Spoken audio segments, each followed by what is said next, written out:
कि कहानी तो है ना सोर्सेस की कि दुनिया जमीन के उत्ते जिन्नियां सोर्सेस ने उत्ते कब्जा किदा ऑयल ते कब्जा किदा पानी ते किदा ते सोर्सेस जड़ियां माइंड्स ते कब्जा किदा अगर तुम गौर करो भाई बड़ी बड़ी सिविलाइजेशन है बहुत बड़ी उसका जवाल हुआ है ना।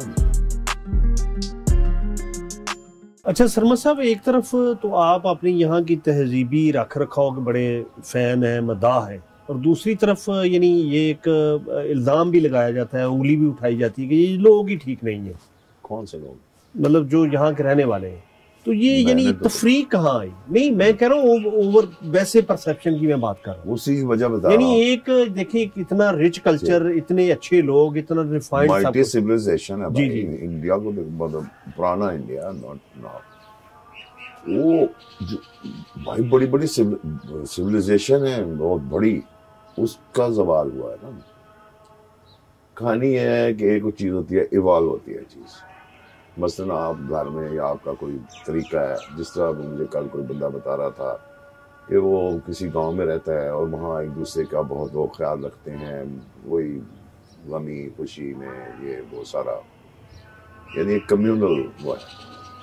अब कम्युनिटी से आपने आगे जाना है, फर्ज करें कि आपने एक्सपैंड कर रहे हैं, ये कर रहे हैं, तो एक तो यह है कि वो ही जो कम्युनिटी की जो गेम मतलब वो जो रिचुअल्स हैं या जो उनकी ट्रेडिशंस हैं उसमें इनोवेशन लेके एक है इंटरवेंशन कि भाई आपने इंटरवीन किया। वो इंटरवीन जो करना है वो एक शौक है, जिस तरह कॉलोनियलिज्म ने किया तो शौक के साथ उसने किया। वो शौक में है हम, उसमें हमने उसको इवॉल्व नहीं किया, मतलब गुलजा है 2 मिनट में उसमें बिल्डिंगें प्लाजे ये शुरू हो गया जैसे मरी है। हाँ, वो नहीं है कि जो खिता है उसके जो लोग हैं उनको इवॉल्व करने दिया जाए, उनको नए नए इंसेंटिव दे के उसी चीज को आगे बढ़ाया जाए। मतलब आर्किटेक्चर है, म्यूजिक है, मतलब आपस में जो रिलेशनशिप है, रहना, मतलब घर शहर, उसकी जो हाइजीन है, जो भी है वो उसको इवॉल्व करना पड़े, उसको मॉडर्नाइज करें, बजाय इसके कोई ट्रक कि भाई झाड़ू देंगे तो वैक्यूम क्लीनर आ गया। और वैक्यूम क्लीनर जोड़ा वो साड़ी जमीन ते नहीं चल सकता ना, जिते मट्टी है ते खुरदरे फर्श ने ते वो तो क्लीना शलीना ते चलता, फिर वो क्लीन भी खरीदो। मतलब वो इवॉल्व इंटरवेंशन है कि चीज ते खरीद, डीप फ्रीजर खरीदया है, ਉਹਦੇ रजाइयां रखी हैं, डीप फ्रीजर से रजाइयां रखी हैं। रिलेशनशिप कभी वेखा किसी ने, कभी इंस्ट्रक्शन पढ़ी हो किसी चीज जो खरीदा है, इंस्ट्रक्शंस की है कोई नहीं पढ़ा और उन्हें पता ही नहीं। तो फोन तो इम्पॉसिबल हो गई ना, क्योंकि वो इंटरनेट इम्पॉसिबल है फोन एनू रोकना, वो तो डैमेज हैज बीन डन। तो फोन सर्वाइवल जरा होर तरह है, लेकिन तहजीबां दे विच सफर ते जारी रहंदा है। हाँ हाँ जारी तो रहता है। तुसी वेखदे नहीं कि कहानी तो है ना सोर्सेस की कि दुनिया जमीन के उत्ते जिन्नियां सोर्सेस ने उत्ते कब्जा किदा ऑयल ते कब्जा किदा पानी ते किदा ते सोर्सेस जड़ियां माइंड्स ते कब्जा किदा। अगर तुसी गौर करो तो ये सारे मुल्क जिन्हों की बड़ी बड़ी सिविलाइजेशन, अफ्रीका हो गया, सारे बड़े आला वो है चीप लेबर की मार्केट। ਅਸੀਂ ਜਿਹੜੇ ਆ ਅਸੀਂ ਚੀਪ ਲੇਬਰ ਦੀ ਮਾਰਕੀਟ ਉਹਨਾਂ ਵਾਸਤੇ ਕਾਲ ਸੈਂਟਰਸ ਵੇਖ ਲਓ। ਉਹ ਮੈਂ ਜਿਹੜੇ ਵੀ ਯੰਗ ਮੁੰਡੇ ਨੂੰ ਮਿਲਣਾ ਉਹ ਰਾਤੀ ਕੰਮ ਕਰਦੇ ਅਮਰੀਕਾ ਦੇ ਟਾਈਮ ਦੇ ਮੁਤਾਬਕ, ਉਹ ਉਹਨਾਂ ਨਾਲ ਕਨੈਕਟ। ਇਹ ਚੀਪ ਲੇਬਰ ਹੈ। ਸਿਆਲਕੋਟ ਵਿੱਚ ਇਹ ਨਹੀਂ ਹੁੰਦੀਆਂ SM ਕਿਟਸ, ਸੈਡੋਮੈਸੋ ਸੈਕਸ਼ੂਅਲ, ਉਹ ਔਰਤਾਂ ਬਣਾਉਂਦੀਆਂ ਨੇ, ਉਹਨਾਂ ਨੂੰ ਪਤਾ ਵੀ ਨਹੀਂ ਹੈ ਕਿ ਅਸੀਂ ਕੀ ਬਣਾ ਰਹੇ, ਆਰਡਰ ਉੱਥੋਂ ਆਉਂਦਾ, ਉੱਥੇ ਵਿਕਦੀਆਂ ਨੇ ਜਾ ਕੇ ਚੀਪ ਲੇਬਰ। क्योंकि साड़ी एक तो ना तो इंडस्ट्रियल बेस है कोई, तो इंडस्ट्रियल बेस ही कोई नहीं। तू प्रोडक्ट एक दस जी साड़ी है सवाए नैशनल मसाला दे, कोई साड़ी प्रोडक्ट तो नहीं है ना जी कंपीट करे। तो तुसी अगर मल्टीनैशनल लियाना सी तो ਤੁਸੀਂ ਕਹਿੰਦੇ ਜੀ ਸਾਡੀਆਂ ਵੀ ਪ੍ਰੋਡਕਟਸ। ਸਰਮਦ ਸਾਹਿਬ ਕਦੀ ਇੰਜ ਵੀ ਹੁੰਦਾ ਕਿ ਇੰਜ ਬੰਦਾ ਵੇਖਿਆ ਤੇ ਇੰਜ ਮੁਹੱਬਤ ਹੋ ਗਈ ਉਹਦੇ ਨਾਲ? ਹਾਂ ਇਸ ਵੀ ਹੁੰਦਾ। ਤੁਹਾਡੇ ਨਾਲ ਹੋਇਆ ਕਿ ਉਹ ਇੱਕ ਵਾਰੀ ਅਸਲ ਜਿਹਨੂੰ ਵੇਖਿਆ ਮੁਹੱਬਤ ਹੋ ਗਈ। ਨਹੀਂ ਉਹਦੇ ਚ ਹੁੰਦਾ ਹੈ, ਉਹ ਇਹ ਹੁੰਦਾ ਹੈ ਕਿ ਉਹਦੇ ਚ ਵੀ ਮੈਮਰੀ ਹੈ। ਉਹਦੇ ਚ ਕੋਈ ਜੈਨੇਟਿਕ ਮੈਮਰੀ ਵੀ ਹੈ, ਕੋਈ ਤੁਹਾਡੀ ਆਪਣੀ ਇਮੇਜਿਨੇਸ਼ਨ ਹੈ ਜਿਹੜੀ ਕਿ ਤੁਸੀਂ ਮੁxtਲਿਫ ਸ਼ਕਲਾਂ ਨੂੰ ਵੇਖ ਕੇ ਇੱਕ ਆਈਡੀਅਲ ਬਣਾਈ ਹੁੰਦੀ ਹੈ। ਮਤਲਬ ਜਿਹੜੀ ਤੁਹਾਡੇ ਅੰਦਰ ਹੁੰਦੀ ਤੁਹਾਨੂੰ ਪਤਾ ਨਹੀਂ ਲੱਗ ਰਿਹਾ ਹੁੰਦਾ, ਅਨਕੌਂਸ਼ੀਅਸ। ਉਹ ਸਾਹਮਣੇ ਜਦੋਂ ਆਉਂਦੀ ਉਹਦੀ ਇੱਕ ਝਲਕ, ਉਹ ਬੰਦਾ ਉੱਥੇ ਫਨਾ ਹੋ ਜਾਂਦਾ। ਮਤਲਬ ਉਹਦਾ ਤਾਲੁਕ ਜ਼ਰੂਰ ਕਿਸੇ ਪਾਸ ਨਾਲ ਹੁੰਦਾ ਹੈ। ਮਤਲਬ ਤੁਸੀਂ ਫਿਰ ਬਚਪਨ ਵਿੱਚ ਫਿਲਮਾਂ ਵੇਖਦੇ ਰਹੇ ਹੋ, ਤੁਹਾਨੂੰ ਬੜੀ ਖੂਬਸੂਰਤ ਅੰਦਰ ਦਾ ਕੋਈ ਬਿਯੋਂਡ ਹੈ, ਉਹ ਤੁਸੀਂ ਉਹਦੇ ਨਕਸ਼ ਲੈ ਲੈਂਦੇ ਹੋ ਕੁਛ, ਫਿਰ ਕੋਈ ਹੋਰ ਹੈ ਉਹ ਫਿਰ ਉਹਦੇ ਨਕਸ਼, ਉਹ ਫਿਰ ਤੁਸੀਂ ਆਪਣੇ ਇੱਕ एडिटिंग करके एक बना लेंगे। और आपने अपनी जो शादी थी वो भी तो इसी तरह हुई थी ना कि आपने देखा? और जीसी में I conquered किया वो पता। हाँ जीसी में। और उसी जमाने में मेरे ख्याल में जंग होगी। हाँ 65। हाँ 65 में जंग होगी, तो हम हनीमून मना रहे थे मरी में, तो जंग होगी तो बड़ा मसला पड़ गया, भाई क्या करेंगे क्या करेंगे। फिर वो एक लंबी कहानी है। फिर वो वजीराबाद, फिर हाँ वजीराबाद। वो क्या थी? नहीं यार वो क्या, पर्सनल स्टोरी।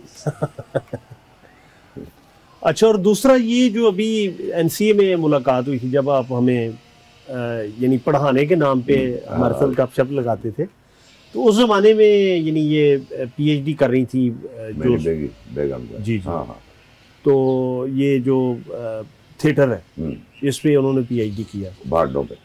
जी जी, नाम उनका भला क्या था? Claire payment. Doctor Claire. मैं माफी चाहता हूँ नाम भूल। कोई बात नहीं। हाँ जी, तो आपने शादी का भी बड़ा जबर, वो किस तरह शादी हुई फिर? ये हो जाती है बस। नहीं मतलब कैसे मुलाकात हुई? मेरी मुलाकात तो वो बस वो इधर आई थी ब्रिटिश काउंसिल के जरिए। जी जी। तो she was interested in theatre, तो उन्होंने थिएटर के लोगों को बुलाया, तो मुझे नहीं बुलाया हुआ था। तो उसको किसी ने कहा क्यों ना मिलना? नहीं, उसने कहा भाई आप सरमद को मिली है? उसने कहा नहीं। उसने कहा उसको नहीं मिली तो फिर थिएटर शेटर का तो मैं नहीं समझ, ये लोगों को नहीं पता। उसने उनको कहा ब्रिटिश काउंसिल को कि भाई मैंने इस बंदे से मिलना है। उन्होंने कहा नहीं इससे नहीं मिलना, ये इस तरह। खैर वो चली गई। वहां वो कर रही थी, इराक वॉर हो रही थी उस समय, तो वो वहाँ को प्ले करना चाह रही थी इराक के इस सिचुएशन। तो मैंने एक नज़म लिखी थी अंग्रेजी में, शॉट ऑन लोकेशन। वो दिखाया नहीं था ऑ एंड शॉक शो जो उनका टीवी पे दिखाते थे, वो पूरे लाइव। तो वो बड़ा ग्लैमरस और वो इस तरह करके बनाया हुआ था। तो उसमें मैंने लिखा हुआ था, उसमें दो औरतें टेलीफोन पे बात कर रही हैं, दे आर वाचिंग, और वो एक्सचेंज कर रही हैं गुफ्तगू, अमेरिकन लड़की। तो ये जो मेरा दोस्त था डॉक्टर आदम नैयर, जिसने इसको कहा था कि भाई तुमने वो नहीं मिले, तो उसके साथ ये ईमेल इनका था। उसने ना मेरी वो नज़म बगैर मुझे बताए हुए उसको भेज दी। उसने कहा भाई ये किसने लिखी है? उसने कहा जी फलां बंदे ने। उसने कहा कि मुझे उसकी मुझे ईमेल आ गई कि मैं ये इसको ड्रामेटाइज करना चाहता हूँ। मैंने कहा ठीक है, कोई ताल्लुक नहीं, कुछ नहीं, प्रोफेशनल गुफ्तगू है सारी कि भाई ये फिक्रा ये। उसके दौरान क्या होता है कि वो मैंने अपना क्या उसे कहते हैं, ये दोबारा फिर आई। अब ये आई हैं जी अब्दुल कदीर जो थे हमारे साइंटिस्ट, उनका कोई प्रोजेक्ट थिएटर का ही। तो अब वो चूंकि इंडिपेंडेंट मतलब उस तरह, तो उसने था भी इस्लामाबाद में, मैं भी इस्लामाबाद में, तो उसने मुझे फ़ोन किया कि भाई मैं आपसे मिलना चाहती हूँ। फिर भी हम डिनर्स किया है, ये बातें सारी प्रोफेशनल। तो फिर वो चली गई। एक रात शाम को मैं मैरियट होटल में कोई डांसिंग पार्टी थी, तो मैं वहाँ गया हुआ था। तो वहाँ एक खातून थी, उसका नाम कैथरीना था। तो वो बड़ी मुझसे कर रही थी, तो मुझे कुछ आए, बस मैंने कहा मैं जा रहा हूँ, तो मैं घर आ गया। अब रात का कोई 1 बजा हुआ है, तो फोन आया। मैंने समझा वो जो कैथरीना है वो मुझे कह रही है कि भाई तुम क्यों चले गए हो, ये वो। तो मैंने उसको Katarina what's wrong with you, मतलब उसको मैंने गालियां शालियां देनी शुरू कर दी, क्या तुम मुझे तंग कर रही हो। उधर से एक आवाज आई शुरू में कि आई एम मिसिंग यू, और मैंने समझा कैथरीना है, तो मैंने Katarina what's wrong with you ये कर के, तो मैंने उसने फोन बंद कर दिया। मुझे पता नहीं चला, मैं तो अपनी उस मस्ती में सो गया। दूसरे दिन मुझे एक मैसेज आया कि जी रात को मैंने आपको फोन किया था और आप मुझे कैथरीन क्या है थे। मैं बड़ा शर्मिंदा और एम्बैरेसमेंट है, क्यों गया। लेकिन मुझे ये समझ नहीं आई कि वाई शी शुड से कि भाई आई एम मिसिंग, ये तो कोई और फिक्र है। खैर फिर वो दोबारा यहाँ तशरीफ लाई, तो अब HEC के जरिए है, और बस उसके बाद हम शादी की। बस ये मुख्तसर। माशाल्लाह, तो एक बेटा है दरवेश, हाँ, वो बड़ा अच्छा डांस भी करता है। कितने साल की उम्र होगी उसकी? 11 साल। अच्छा, और वो जो जब आपकी शादी वहाँ हुई इंग्लैंड में, वो बड़ा दिलचस्प आपने वाकया इस पे क्यों नहीं, मतलब ये कोई इसलिए कि एक जाती, मतलब वो एक देखें, ये एक ऐसी पहलू है तस्वीर का कि जो किसी ने भी नहीं देखा और सुना भी नहीं, उससे सुनने से कि इनरिच होंगे आप। और नहीं यार, की से दसो सही ना जरा, मतलब हाँ अच्छा नहीं लगता था वो, बिकॉज पर्सनल उसमें बातें हैं, उसमें उसकी बातें हैं, असली बातें। अच्छा, मेरे ख्याल में अब इनसे कोई कलाम जरूर बादाओं के सागर कहे बगैर तो नहीं ना, मुशाहिदा हक नहीं होता।